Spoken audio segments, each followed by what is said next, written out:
ಸೇನಾಧೀಶ್ವರನಾದ ಯೆಹೋವನೇ, ನಿನ್ನ ನಿವಾಸಗಳು ಎಷ್ಟೋ ರಮ್ಯವಾಗಿವೆ. ಯೆಹೋವನ ಆಲಯದ ಅಂಗಳದಲ್ಲಿ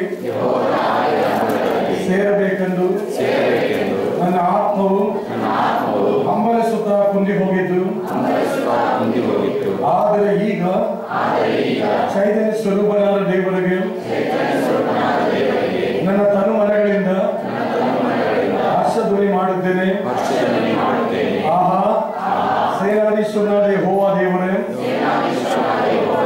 ನನ್ನ ಅರಸನೇ, ನಿನ್ನ ವೇದಿಗಳ ಸಮೀಪದಲ್ಲಿ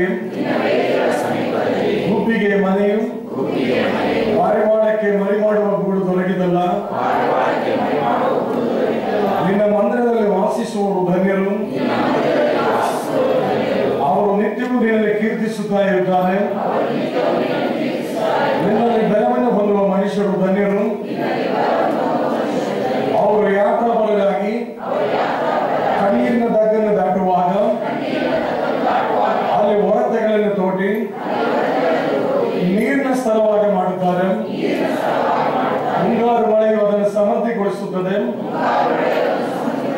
ಅವರು ಹೆಚ್ಚು ಹೆಚ್ಚಾಗಿ ಬಲ ಹೊಂದಿ ಜೀವನ್ ಗಿರಿಯಲ್ಲಿ ದೇವರ ಸನ್ನಿಧಿಯಲ್ಲಿ ಸೇರಿ, ಸೇನಾಧೀಶ್ವರನಾದ ಯೆಹೋವ ದೇವರೇ, ನನ್ನ ಮೊರೆಯನ್ನು ಕೇಳು. ಯಾಕೋಬಿನ ದೇವರೇ, ಕಿವಿ ಕೊಡು ಅನ್ನುತ್ತಾರೆ.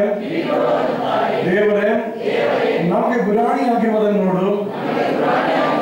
ನಿನ್ನ ಅಭಿಷಕ್ತರ ಮುಖವನ್ನು ಕಟಾಕ್ಷಿಸು. ನಿನ್ನ ಆಲಯದ ಅಂಗಳದಲ್ಲಿ ಕಳೆದ ಒಂದು ದಿನವು ಬೇರೆ ಸಹಸ್ರ ದಿನಗಳಿಂದ ಉತ್ತಮವಾಗಿದೆ. ದುಷ್ಟರ ಗುಡಾರಗಳಲ್ಲಿ ವಾಸಿಸುವುದಕ್ಕಿಂತ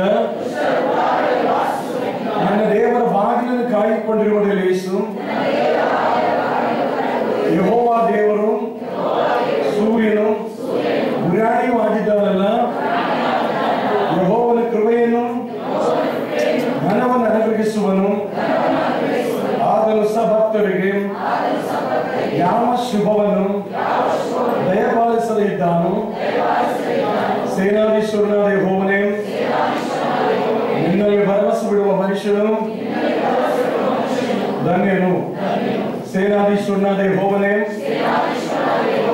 ನಿನ್ನಲ್ಲಿ ಭರವಸೆ ಬಿಡುವ ಮನುಷ್ಯನು ಧನ್ಯರು.